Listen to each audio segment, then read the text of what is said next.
प्यारे बच्चों, आप सबको नमस्कार, आदाब। मेरा नाम ध्रुव संगारी है, मुझे बिलाल चिश्ती के नाम से भी जानते हैं और मैं सूफ़ी गायकी, सूफ़ी कलाम प्रस्तुत करता हूँ और सूफ़ी भक्ति परंपरा में रचा बसा अपने आप को समझता हूँ, मानता हूँ। तो आप सबको शुभ प्रभात और बहुत बहुत अच्छा महसूस हो रहा है कि आज हम रूट्स टू रूट्स की जानिब से विरसा के इस बहुत खूबसूरत प्रोजेक्ट में, जो आप सबको हज़ारों हज़ारों यंग माइंड्स को रीच आउट करता है, हमारी जो धरोहर है, हमारी क्लासिकल और जो हमारी फोक म्यूज़िक की, सूफ़ी भक्ति संगीत की जो परंपरा है, वो आप सब तक पहुंचाता है। बड़े बड़े नाम यहाँ आए हैं और मैं कोई बड़ा नाम नहीं हूँ, लेकिन मुझे बच्चों से बहुत लगाव है और मुझे बहुत खुशी है कि आज मैं आप सबके समक्ष यहाँ हूँ। तो सारे बच्चों को और जितने भी गुरुजन हैं उन सबको मेरा सलाम और मेरा नमस्कार।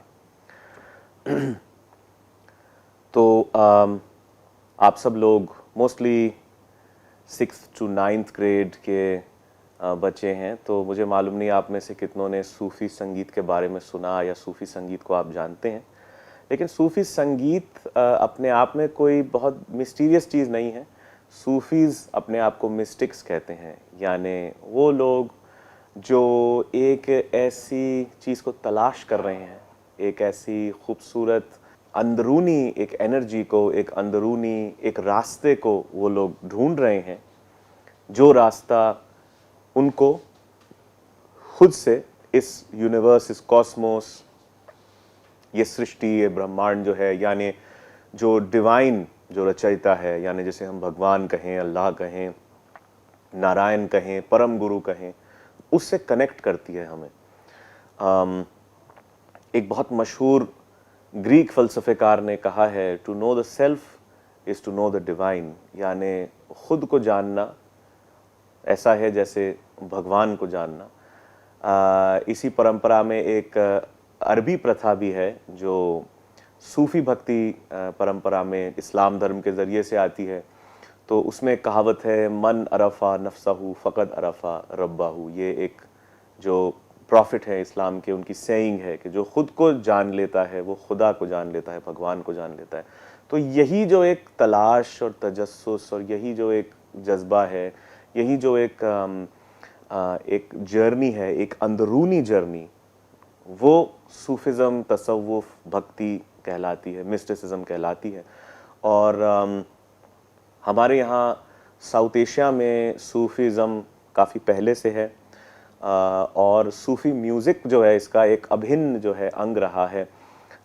सूफ़ी म्यूज़िक, मुझे पता है हिंदुस्तान एक ऐसी ज़मीन है जहाँ म्यूज़िक से लोग बहुत प्यार करते हैं, है ना? आप सब लोग म्यूज़िक से बहुत प्यार करते होंगे।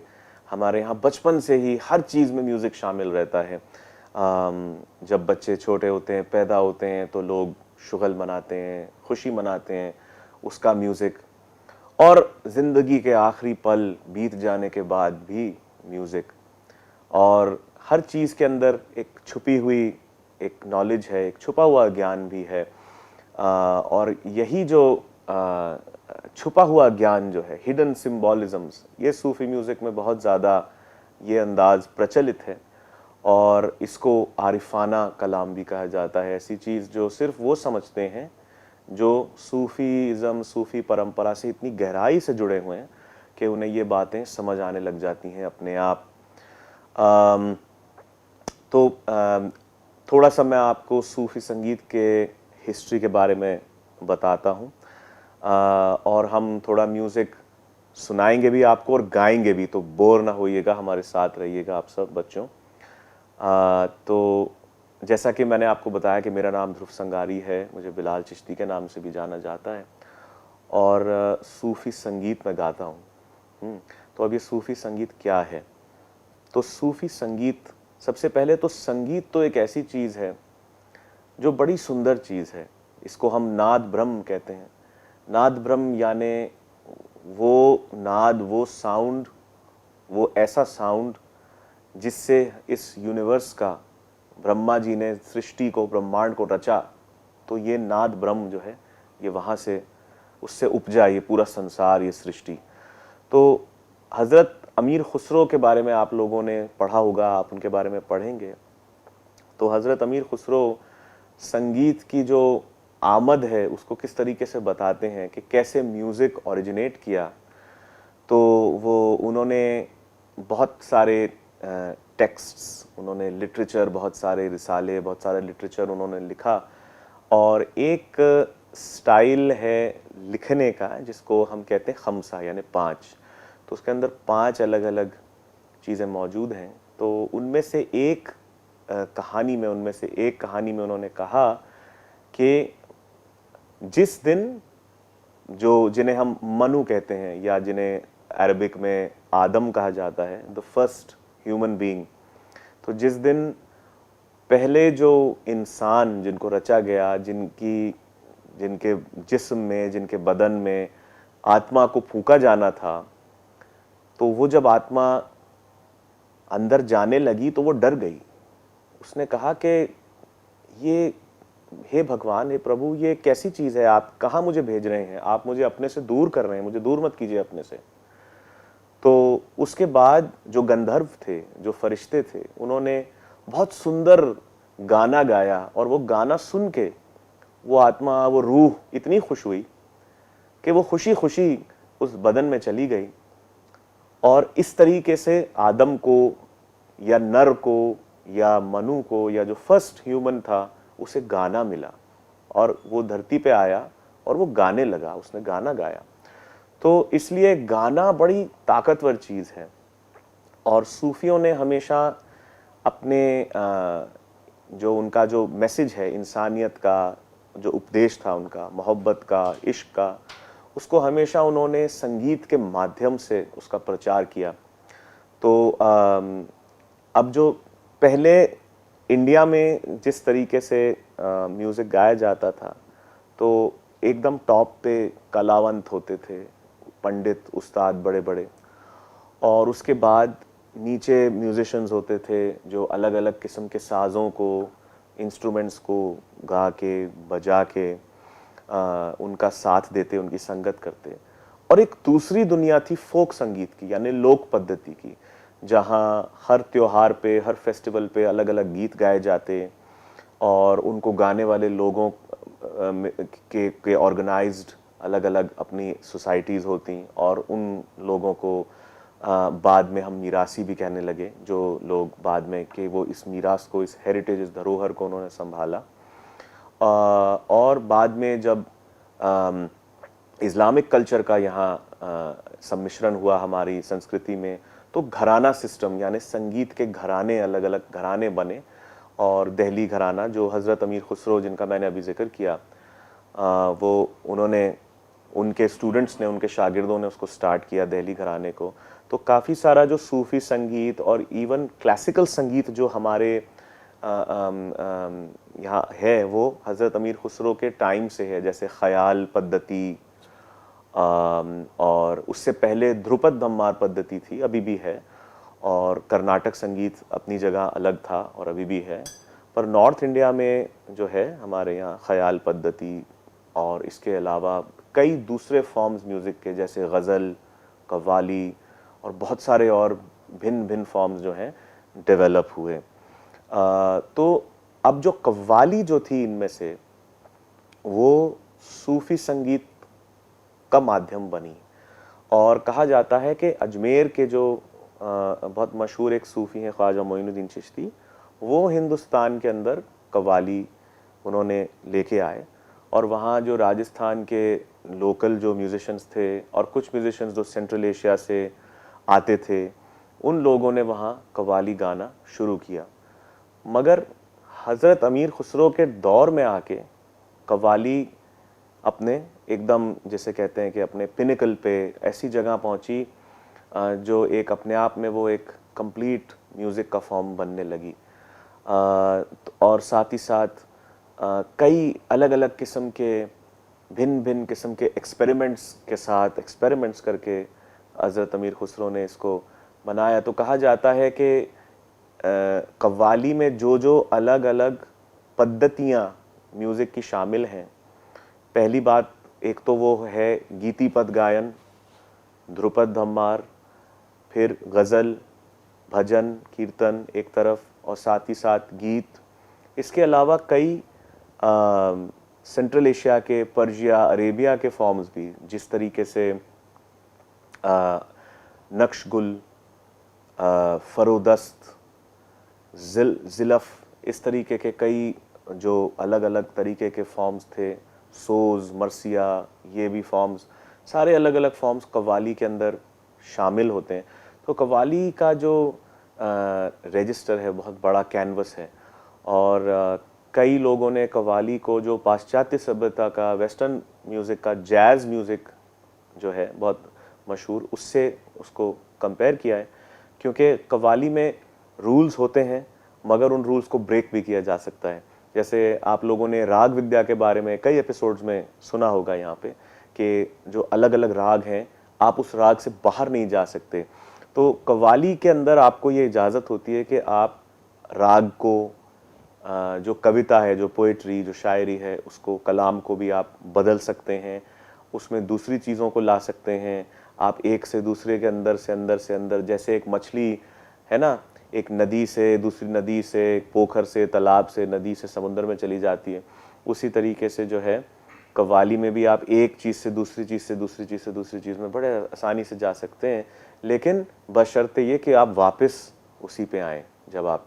तो कव्वाली एक म्यूज़िकल स्टोरी टेलिंग है। इनफैक्ट जो कव्वाल जो नाम है, जो वर्ड है, वो अरबी का वर्ड है, और ये बहुत पहले से, तीसरी चौथी सदी ईस्वी से हमें इसका जिक्र मिलता है कि किस तरीके से लोग अलग अलग इंस्ट्रूमेंट्स, जो अरबी इंस्ट्रूमेंट्स होते हैं, जैसे डफ, साज, इस तरीके, ऊद, इस तरीके के इंस्ट्रूमेंट्स बजा के वो लोग अलग अलग दास्तानें, कहानियाँ सुनाते, और कुछ उनमें धार्मिक कहानियाँ होती, कुछ दूसरी कहानियाँ होती।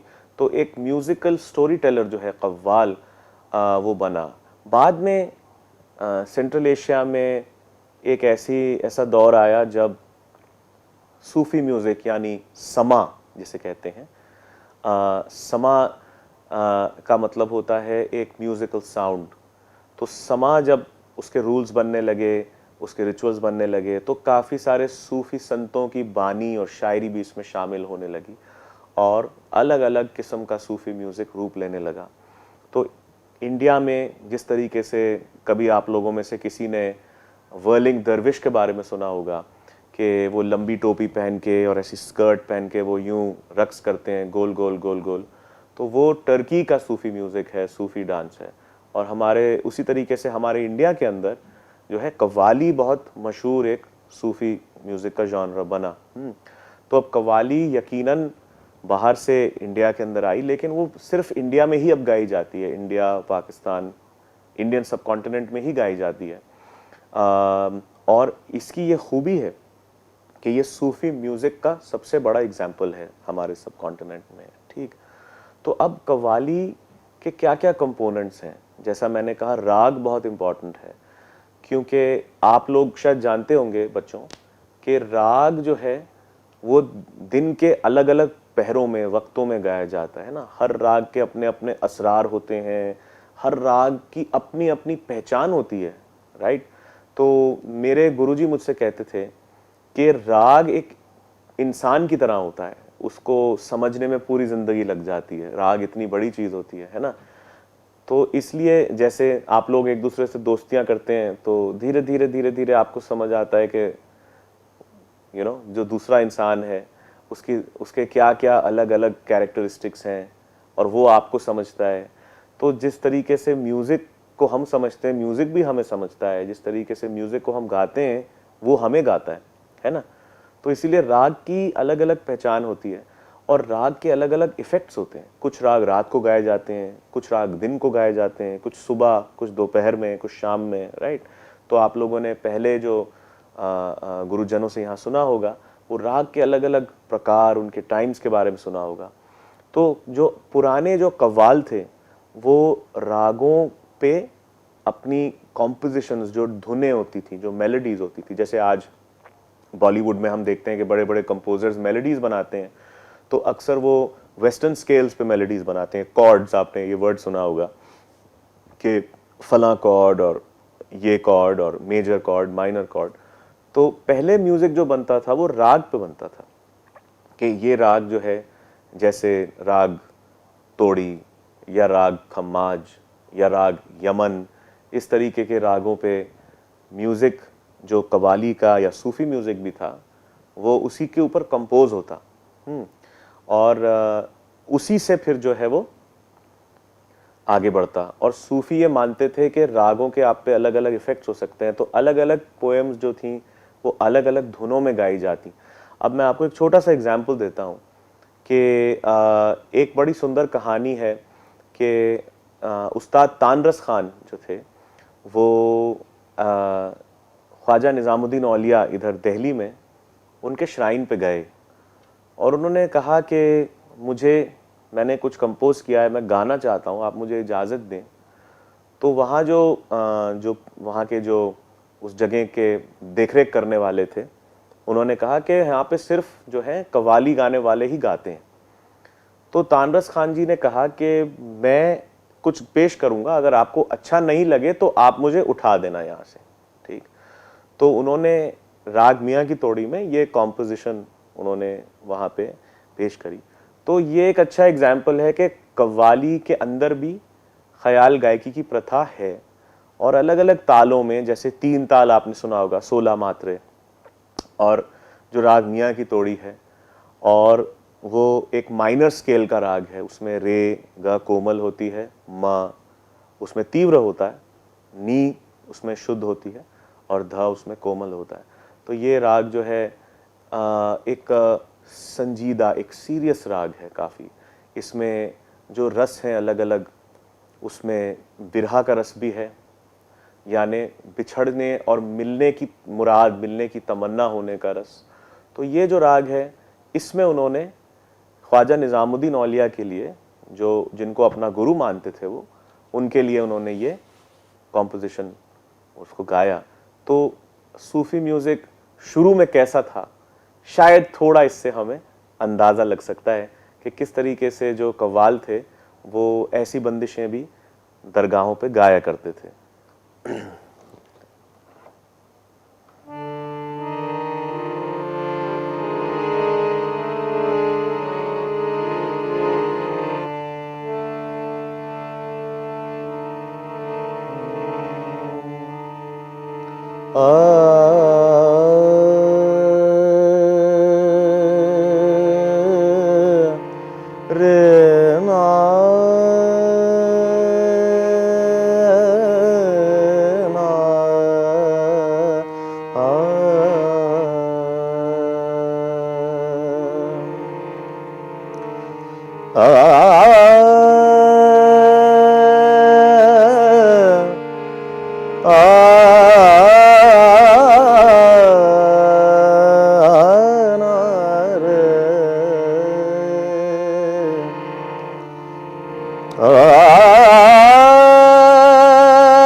निजामुद्दीन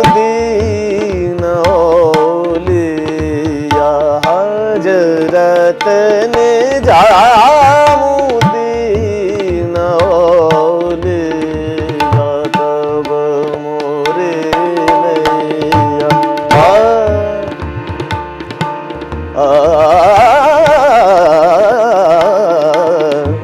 नैया पार करो तुम तब मोरे नैया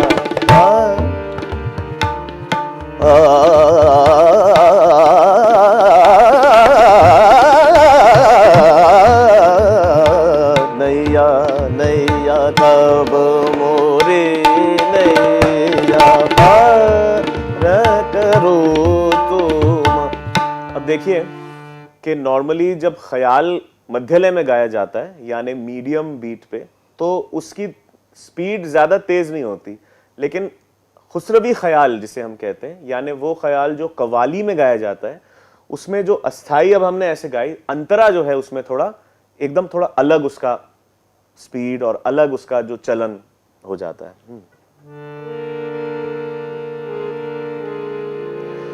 दुख दरिद्र सब दूर करन हर दुख दरिद्र सब दूर करन हर दुख दरिद्र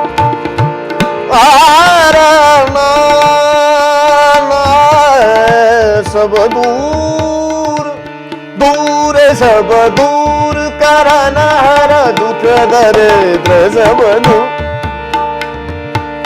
सरे गा रे गा रे गा रे गा रे गा रे गा रे गा रे गा रे गा रे गा रे गा रे गा रे म म ग म ग रे गा रे सा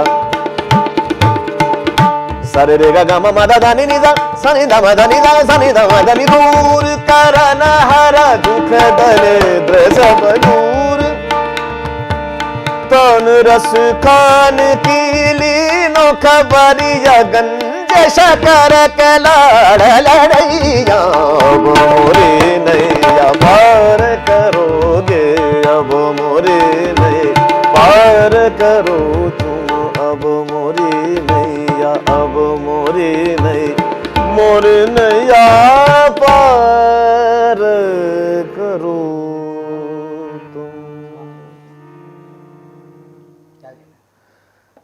कब मोरी नैया पार करोगे हजरत निजामुद्दीन औलिया दुख दरिद्र सब दूर करो तुम तान रस खान की लीनो खबरिया गंजे शकर के तुम हो लड़ैया।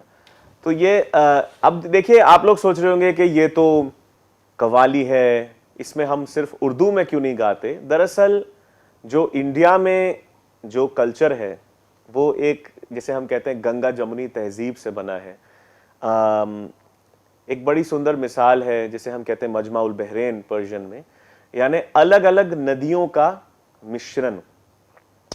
तो गंगा नदी जाके मिल जाती है, यमुना नदी मिल जाती है गंगा नदी में कई और नदियां मिलती हैं और फाइनली जो है वो समुंदर की तरफ चली जाती है। तो धीरे धीरे जो है अलग अलग झरने नदियों में मिलते हैं, नदियां समुद्रों में मिलती हैं। तो इससे हमें एक बड़ी सुंदर मिसाल मिलती है कि हम सब दरअसल में एक ही हैं। हम चाहे जहाँ से भी आए हैं, जो हमारा रंग रूप है, जो हम चाहे फीमेल हैं, मेल हैं, बड़े हैं, छोटे हैं, जिस भी देश से हम आते हैं, हम हैं एक ही। और यही पैगाम जो है हमेशा सूफियों ने देने की कोशिश करी। तो सूफ़ी कलाम हमें हिंदी में, पंजाबी में, बंगाली में, तेलुगु में, कश्मीरी में, गुजराती, राजस्थानी, बल्कि और साथ ही साथ ऑफ कोर्स तुर्की, उर्दू, फ़ारसी, हिंदी, इन सारी ज़बानों में मिलता है। क्योंकि सूफ़ी भक्ति परंपरा जो है वो मधुरा भक्ति है, यानी ऐसी भक्ति जो डूब के करी जाए। हज़रत अमीर खुसरो ने एक बहुत सुंदर बात कही कि खुसरो दरिया प्रेम का उल्टी वा की धार, के अमीर खुसरो जो मोहब्बत का, प्रेम का जो दरिया है, जो नदी है उसकी, वो बड़ी अजीब नदी है क्योंकि उसका जो बहाव है वो उल्टा है। ठीक, तो और उसकी वजह क्या है कि जो उभरा सो डूब गया और जो डूबा सो पार। ठीक है ना। तो जो इसमें से तैर के दूसरी तरफ जाने की कोशिश करेगा, हाथ पैर मारेगा, वो डूब जाएगा। लेकिन जो इसमें खुद ही डूब जाए वो ही इससे पार होगा, है ना। जो इसमें खुशी खुशी डूब जाए वो ही इससे पार होगा। तो म्यूजिक का भी कुछ ऐसा ही है कि आप लोग म्यूजिक को में अगर डूबें तभी आप म्यूजिक को समझ पाएंगे और म्यूजिक आपके अंदर आएगा। अगर आप सिर्फ ऊपर ऊपर से तैर के चले जाएंगे तो ये आजकल के म्यूजिक की भी एक मिसाल है कि आजकल आप सबको बहुत बड़े बड़े लाउड ड्रम्स की आवाज़ें और एक ही टाइप की बीट्स आजकल बच्चे सुनते हैं। तो इसीलिए इन क्लासेस का महत्व ये भी है कि आपको हमारी जो धरोहर है, उसकी पूरी जो दुनिया है संगीत की, उससे इस तरीके से भी आपका परिचय कराया जाए कि आप जब वो बड़ा लाउड डीजे म्यूजिक सुन रहे हो तो आपको याद रहे कि ये भी एक हमारे संगीत का एक पहलू है और इसे भी हमें यकीनन खोना नहीं चाहिए इतनी आसानी से, है ना। अच्छा, अब हम आते हैं सूफी कविता पे, सूफी काव्य पे। तो सूफी काव्य जो है बड़ा इंटरेस्टिंग है। जैसा मैंने कहा, अलग अलग लैंग्वेजेस में सूफी काव्य हमें मिलता है। और मैं आपको एक एग्जाम्पल देता हूँ कि हज़रत अमीर खुसरो ने जो है एक किस तरीके से इस गंगा जमुनी तहजीब की इसकी शुरुआत हुई। मैं आपको थोड़ा सा उसके बारे में एक बात बताता हूँ। तो एक राजा थे, एक राजकुमार थे, उनका नाम था हरदेव। ठीक, तो राजकुमार हरदेव दिल्ली आते हैं और वो हज़रत अमीर खुसरो और ख्वाजा निज़ामुद्दीन से उनकी मीटिंग होती है, उनकी मुलाकात होती है। और ख्वाजा निज़ामुद्दीन और हज़रत अमीर खुसरो के बारे में आप थोड़ा बहुत तो अपनी टेक्स्ट बुक्स में कभी पढ़ेंगे, लेकिन ये कहानियाँ जो हैं ये दूसरी ऐसी कहानियाँ हैं जो शायद आपको आपकी टेक्स्ट बुक में ना मिले। तो हज़रत अमीर खुसरो जो हैं, उनकी पहली मीटिंग जो है वो अपने गुरु से होती है और उसके बाद वो उनके मुरीद बन जाते हैं, उनके शिष्य बन जाते हैं। और फिर जब राजकुमार हरदेव आते हैं तो राजकुमार हरदेव ये देखते हैं कि ख्वाजा निज़ामुद्दीन एक कोशिश कर रहे हैं कि जितने भी अलग अलग धर्म गुरु हैं वो सब आके एक साथ बैठें और कुछ नई बात करें।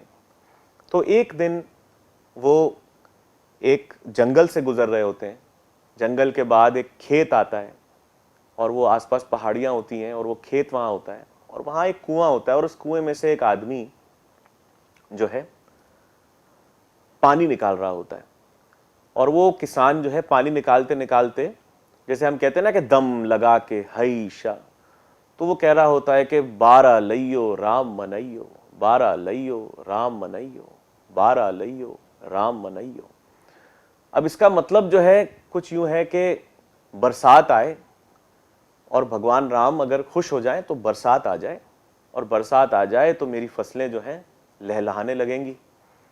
तो ख्वाजा निज़ामुद्दीन इसको सुन के बहुत इमोशनल हो जाते हैं, बहुत मुतासिर हो जाते हैं और कहते हैं कि देखो अमीर खुसरो, किस तरीके से ये शख्स जो है इतने सुंदर तरीके से भगवान का जिक्र कर रहा है। तो उन्होंने कहा कि अब मुझे बताओ तुम क्या कहते हो। तो हज़रत अमीर खुसरो ने कहा, अला बज़िक्रुल्लाह तत्माइनुल कुलूब। ये लाइन जो है इस्लाम धर्म से है एक लाइन, जिसका मतलब है कि भगवान का नाम जो है दिलों के लिए बहुत बड़ी राहत है। उसके बाद उन्होंने कहा कि हमारा जो कव्वाल है, जो हमारे लिए कव्वाली गाता है, उनसे कहिए कि इन दोनों लाइनों को मिला के कुछ बनाए। ठीक, तो इस तरीके से एक सांझी विरासत की शुरुआत होती है।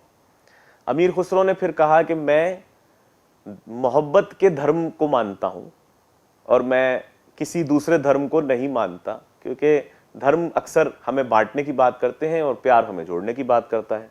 तो इस तरीके से एक तीसरी जगह कायम होने लगती है, एक ऐसी जगह जहां सब लोग आ सकते हैं। तो सूफी परंपरा में अब अगर आप आज किसी भी सूफी श्राइन पे जाएं तो आपको वहाँ सारे मजहबों से, सारे धर्मों से लोग मिलेंगे। अलग अलग धर्मों की जो प्रैक्टिसेस हैं वो वहाँ आपको मिलेंगी। जैसे हम लोग कभी मंदिर जाते हैं तो कलेवा बांधते हैं, फूल चढ़ाते हैं, अगरबत्ती देते हैं, ये सारी चीज़ें भी आपको दरगाह पे मिल जाएंगी। और दूसरी जो प्रैक्टिसेस हैं वो भी आपको मिलेंगी। तो सारे धर्मों के लिए एक ओपन जगह, एक ऐसा यूनिवर्सलिस्ट अप्रोच स्पिरिचुअलिटी को, धर्म को लेके, जो हमारे भेदभावों को मिटाने की कोशिश करता है। और संगीत जो है हमें जोड़ता है। तो संगीत वो गोंद है जो हमें जोड़ रहा है। और मोहब्बत जो है वो दुनिया है, वो पूरा का पूरा एक आलम है जिसमें हम सब फ्रीली जा सकते हैं और बिना एक दूसरे को जज किए, बिना एक दूसरे को बुरा माने, बुरा बनाए, हम जो है एक दूसरे के साथ मिल सकते हैं। अब आप किसी सूफी दरगाह पे जाते हैं तो आपको शायद ये कलाम सुनने को मिले, जरा सुनिएगा।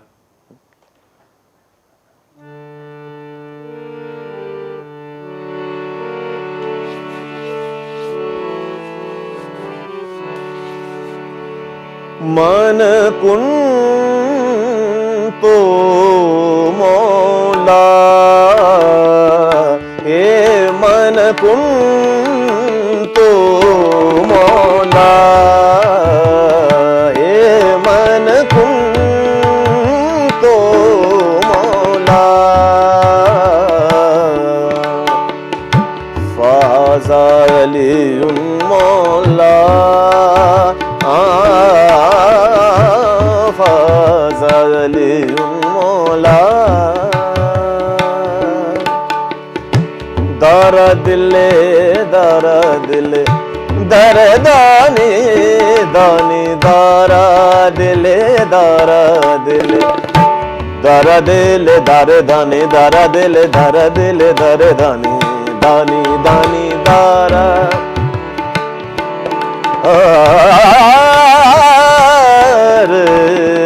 दारा दिले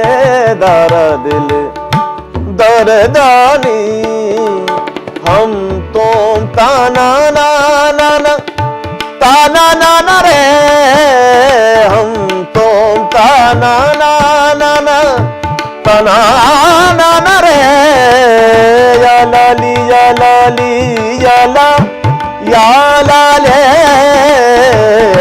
या लाली या लाली या ला या लाले, दर दिले दारे दाली, ए मन कुन तो मौला, मन कुन तो मौला, मन कुन तो मौला, मन कुन तो अली मौला, मन कुन तो अली मौला, मन कुन तो अली मौला, मन कुन तो अली मौला, मौला अली मौला, मन कुन तो मौला, हे मन कुन तो मौला।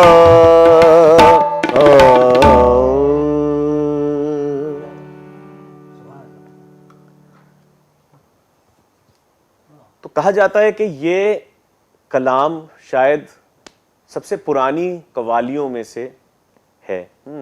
मन कुन तो मौला वहाज़ा अलीउन मौला, ये भी एक जो प्रॉफिट मोहम्मद थे उनकी एक सेइंग है कि आप लोगों ने अली, हज़रत अली, ये नाम सुना होगा कभी ना कभी।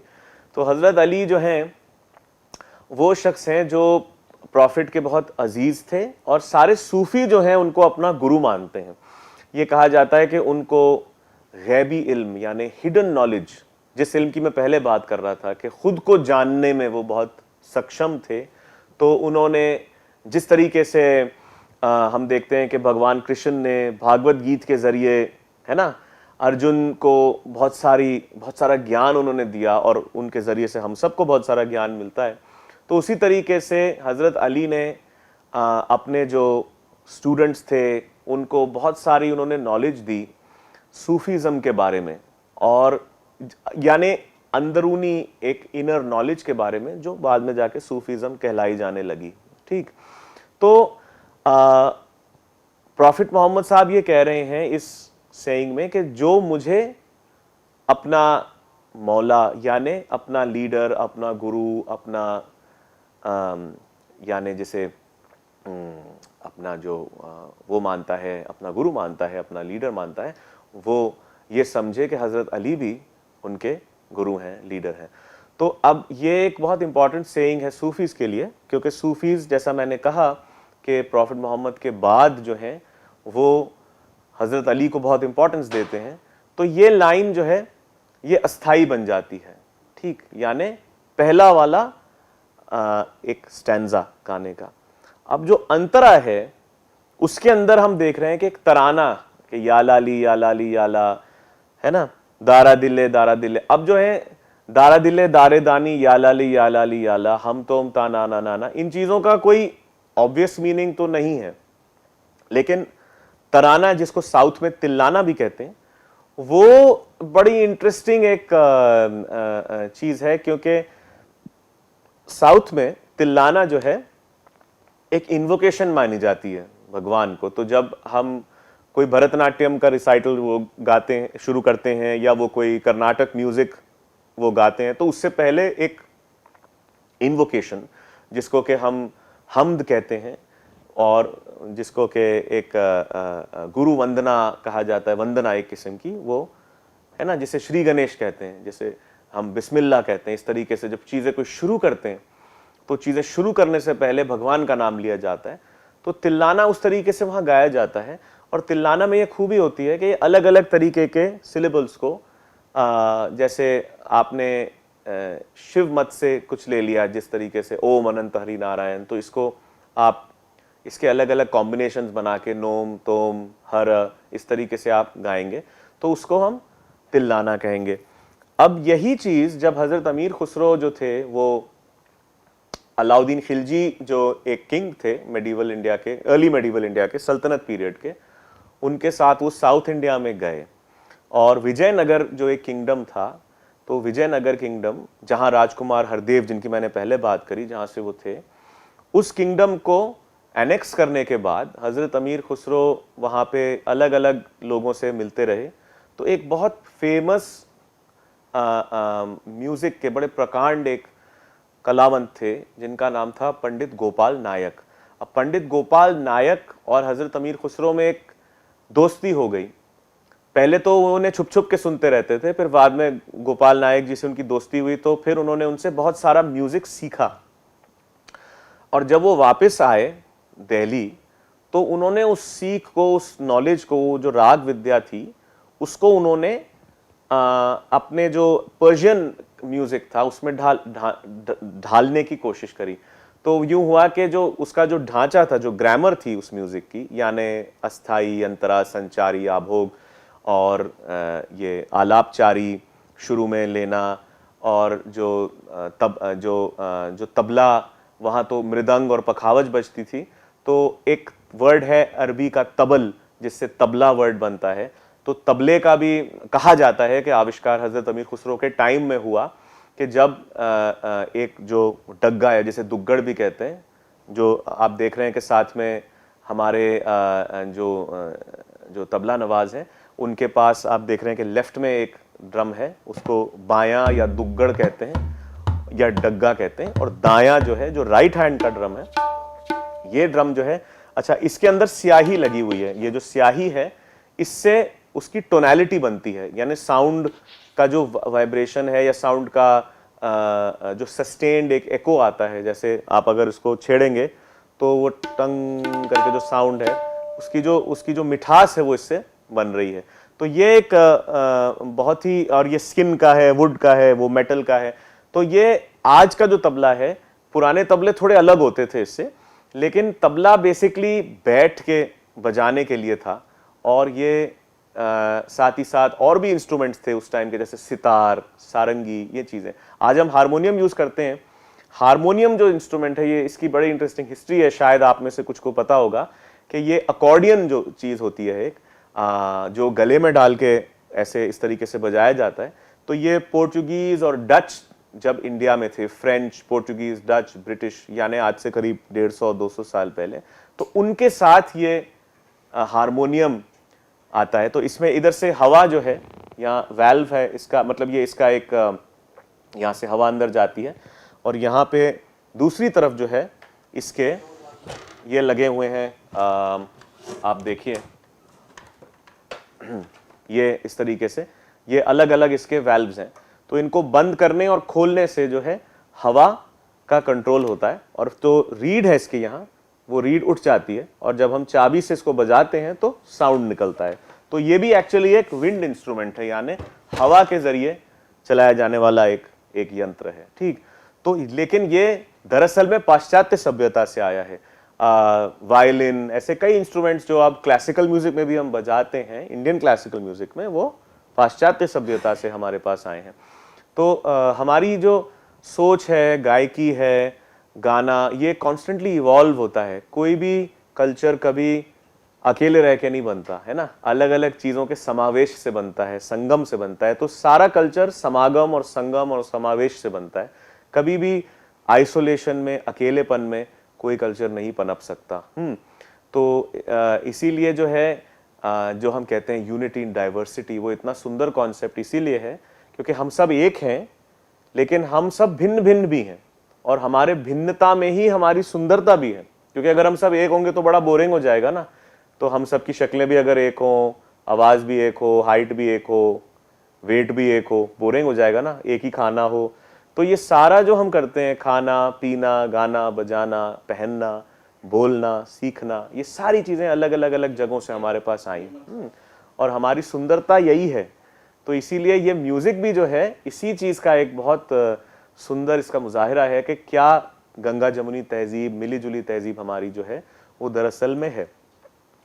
तो जो मैं आपको पहले बता रहा था कि हज़रत अमीर खुसरो जब साउथ गए तो उन्हें अलग अलग रागों की नॉलेज मिली, और ये तराना जो है ये अब अगर आप पर्शियन लैंग्वेज में तराने का मतलब सिर्फ मेलोडी होता है, लेकिन हमारे यहाँ तराने का मतलब होता है ये वर्ड्स जो हैं, नोम तोम, ताना नाना, या लाली, ये सारे वर्ड जो हैं थोड़े फनी भी लगते हैं, है ना, लेकिन ये वर्ड्स जो हैं इनके छुपे हुए मीनिंग्स होते हैं। अब जैसे नादिर दानी का मतलब होता है सब जानने वाला, है ना। या अलाली यानी भगवान जो सबसे आली है, सबसे ऊंचा है। इसके अलावा अब ये तुंद्रे दानी यानी मेरे अंदर समा जाओ, है ना। तो इस तरीके से जो है तू दानी, तुम जानते हो, तो ये दानी यानी दानिशमंद, जानने वाला। तो इस तरीके से अलग अलग छुपे छुपे मीनिंग्स भी हैं।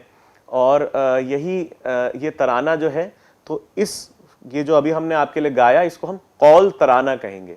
यानी इसके शुरू में कौल है, यानी एक सेइंग है ना, एक वाक्य है जो किसी का कहा हुआ है, जिसकी एक रिलीजियस रेलेवेंस है, और उसका जो अंतरा है वो एक ऐसी चीज़ है जिसमें छुपे हुए यानी हिडन मीनिंग्स हैं।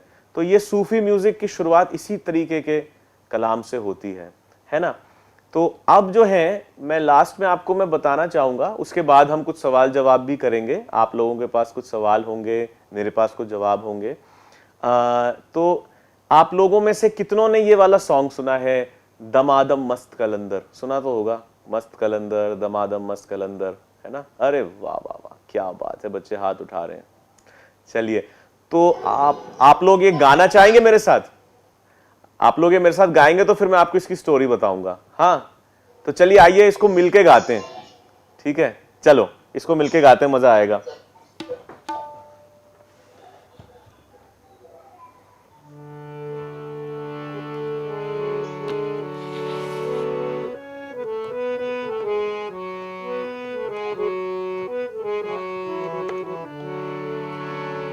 हो लाल मेरी पत रखियो भला झूले लालड़, लाल मेरी पत रखियो भला झूले लालड़, सिंधड़ी दा सेवण दा सखी शहबाज कलंदर, दमादम मस्त कलंदर, दमादम मस्त कलंदर, दमादम मस्त कलंदर, लाल शाहबाज कलंदर, अली दम दम दे अंदर, झूले लाल कलंदर। हो लाल मेरी पत रखियो भला झूले लालण, सिंधड़ी दा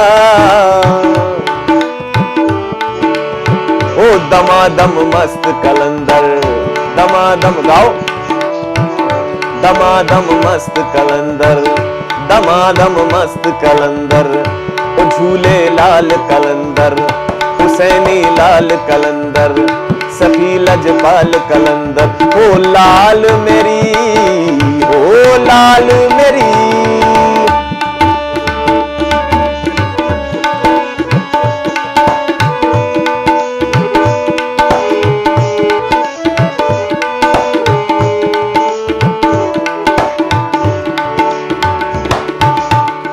पीरावे मेरा पीर सब दावली, पीरावे मेरा पीर सब दावली।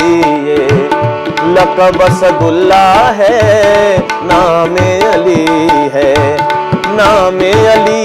बेड़ा पार लगा झूले लालण, सिंधड़ी दा सेवण दा सखी शाहबाज कलंदर।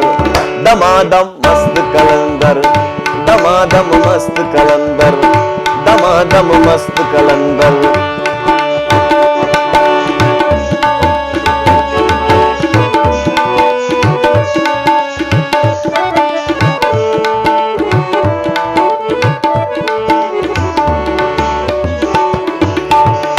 हिंद सिंध पीरा तेरी नौबत बाजे, हिंद सिंध पीरा तेरी नौबत बाजे।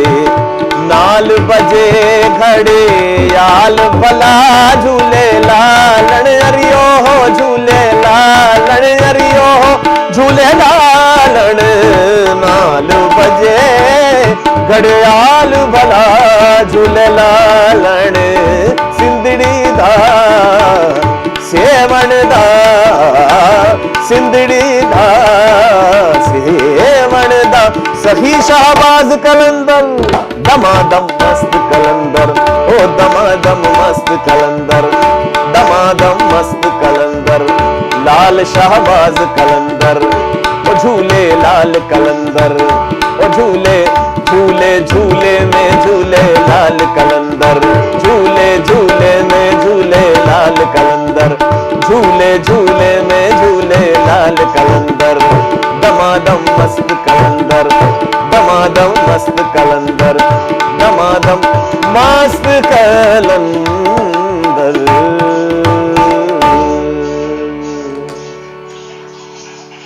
क्या बात है, वाओ, सो वंडरफुल। आप सब लोग बहुत अच्छा गाते हो भाई। आप लोग तो फ्यूचर हो। मुझे इतना खुशी हो रहा है कि इतने सारे बच्चे, 100 बच्चों के साथ मैं गा रहा हूं, तो आप सबको बहुत बहुत थैंक यू। अब मैं आपको बताता हूं कि ये जो सॉन्ग है, ये बहुत इंटरेस्टिंग सॉन्ग है ना? हाँ, तो ये जो सॉन्ग है, इसमें एक तो हम देखते हैं झूले लाल। आप लोगों में से, अच्छा बच्चे कुछ पूछ रहे हैं? हाँ जी, केबी नंबर 1 रुड़की, बताइए। एक बच्चा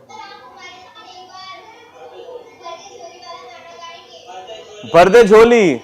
हाँ हाँ, जरूर गाएंगे, जरूर गाएंगे। चलिए, तो चलिए, आर यू रेडी?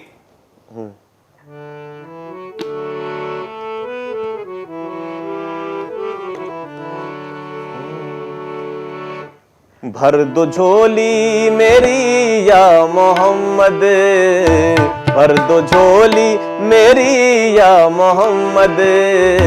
लौट कर मैं न जाऊंगा खाली, भर दो झोली मेरी या मोहम्मद। लौट कर मैं न जाऊंगा खाली, भर दो झोली मेरी या मोहम्मद। लौट कर मैं न जाऊंगा खाली, भर दो झोली मेरी या मोहम्मद। लौट कर मैं न जाऊंगा खाली, कुछ नवासों का सदका अता हो, कुछ नवासों का सदका अता हो। दर पे आया हूँ बन कर सवाले, भर दो झोली मेरी सरकारे मदीना। भर दो झोली मेरी ताजदार मदीना। भर दो झोली मेरी या मोहम्मद, लौट कर मैं न जाऊंगा खाली, भर दो झोली।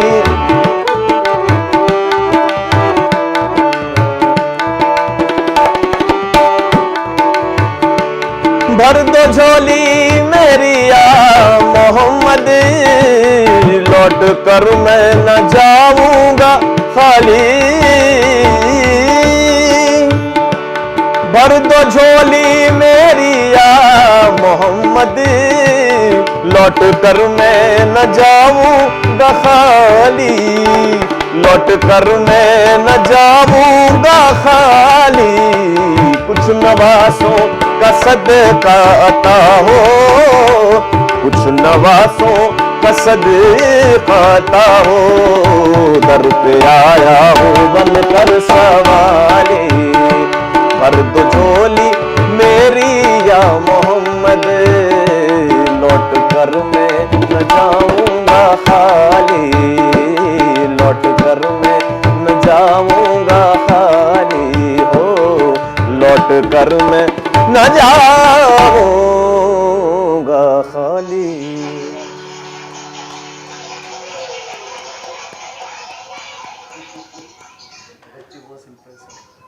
क्या बात है, आप लोग तो बहुत म्यूजिक सुनते हो भाई, मजा आ गया है। So nice, so nice. अच्छा, अब मुझे बताओ कि आप लोगों के पास कोई क्वेश्चंस हैं, आप लोग कुछ पूछना चाहते हो, कुछ बताना, कुछ शेयर करना चाहते हो, तो हमारे पास कुछ मिनट रहते हैं, बड़ी खुशी होगी आप लोगों से बात करके। हाथ ऊपर करके पूछिए।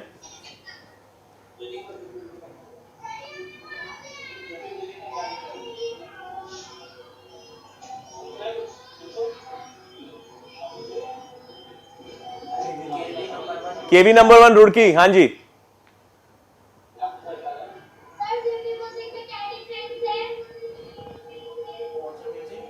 सूफी म्यूजिक में और दूसरे म्यूजिक में क्या डिफरेंस है?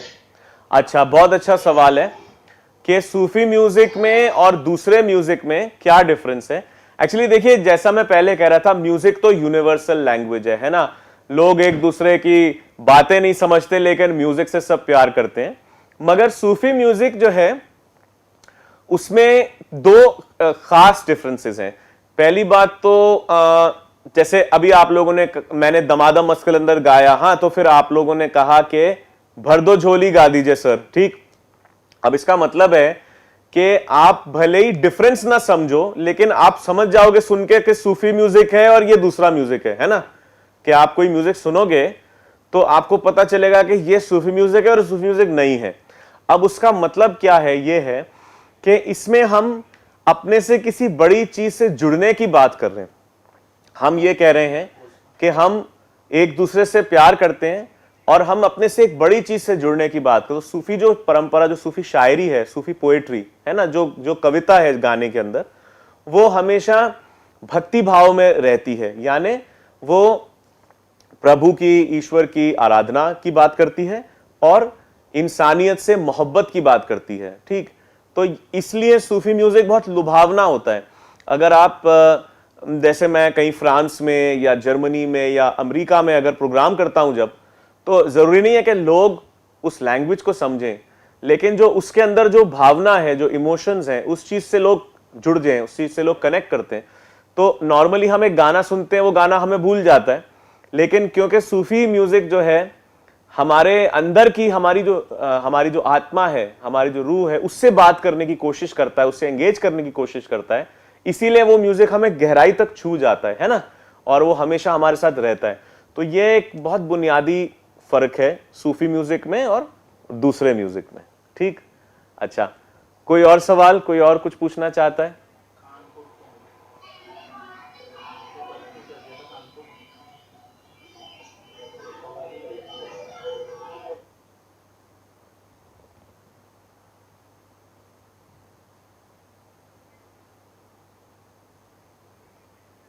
हाँ जी, वाह वाह, केवी नंबर 1 रुड़की तो नंबर 1 है भाई आज।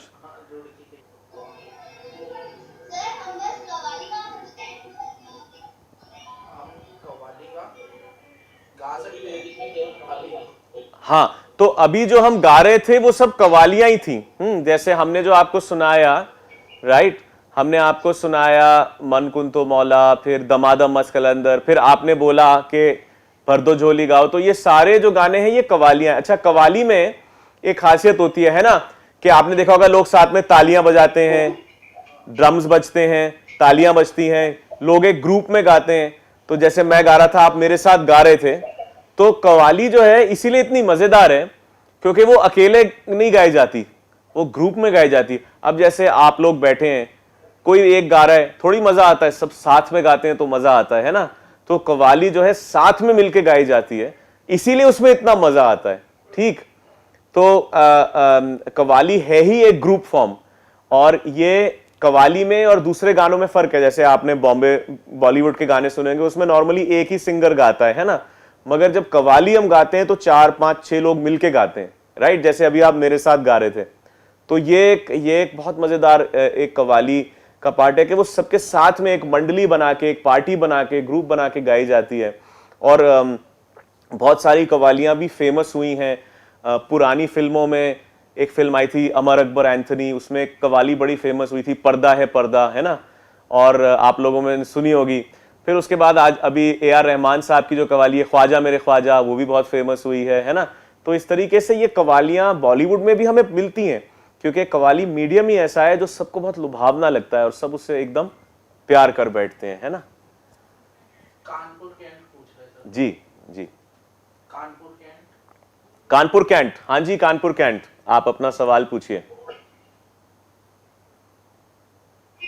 अपनी आवाज को अच्छी करने के लिए हमें क्या करना है? अरे वाह वाह, वंडरफुल। अच्छा देखो कि आप जब थोड़े बड़े होगे अभी, ठीक, तो आपकी आवाज में कुछ चेंजेस होंगे। और जिंदगी में 2-3 बार, लड़कों की आवाज में ज्यादा चेंजेस होती है, लड़की की आवाज में थोड़े कम। लेकिन एक ही जवाब है कि आपको प्रैक्टिस करनी है और कभी डरना नहीं है। पहली बात तो खुल के गाया जाता है गाना। एक बहुत सिंपल तरीका होता है कि यहां पे, ठीक है ना, जो बिल्कुल आपके रिब केज जो है, उसके नीचे जो जगह है उसको हम डायफ्राम कहते हैं। तो डायफ्राम जो है, हम जब सांस लेते हैं, श्वास लेते हैं, तो वो भरता है ना। जैसे हम योगा करते हैं, उसमें हम डीप ब्रीदिंग करते हैं। तो सांस को अंदर लेना जो है, उसके बाद आपको सांस को रोकना है और धीरे धीरे अपने गाने से उसको, अपनी आवाज से आप उसको रिलीज करेंगे। तो सबसे पहले सांस को बहुत स्लोली निकालिए और दूसरी बात कि बिना डरे गाइए, ठीक है। पेट, सीना, गला, ये सब चीजें, आपकी नोज, आपका मस्तिष्क, ये पांचों चीजें गाने में शामिल होती हैं। तो गाना पूरी बॉडी से गाया जाता है। तो अगर आप सिर्फ गले को स्ट्रेन करेंगे तो आपका गला खराब हो जाएगा। इसीलिए हमेशा खुल के अपनी पूरी आवाज में गाइए, बिना डरे गाइए। और सही सुर में गाने के लिए आप रियाज कीजिए तानपुरे पे, हारमोनियम पे। तो अगर आपको कोई म्यूजिक टीचर सिखाते हैं तो इससे तो अच्छा और कुछ हो ही नहीं सकता, ठीक। और हमेशा गाने से पहले 5 मिनट आंखें बंद करके डीप ब्रीदिंग कीजिए, ठीक है। सांस को अंदर लेके बाहर छोड़िए, उससे आप ओरिएंट हो जाएंगे गाने की तरफ, ठीक। और बहुत ध्यान से अपनी आवाज को भी सुनिए, जो इंस्ट्रूमेंट्स आपके साथ बज रहे हैं उन्हें सुनिए।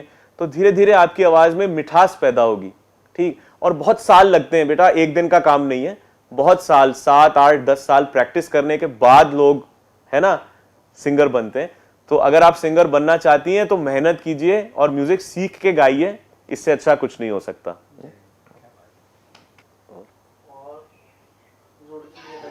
हाँ जी, रुड़की। अगर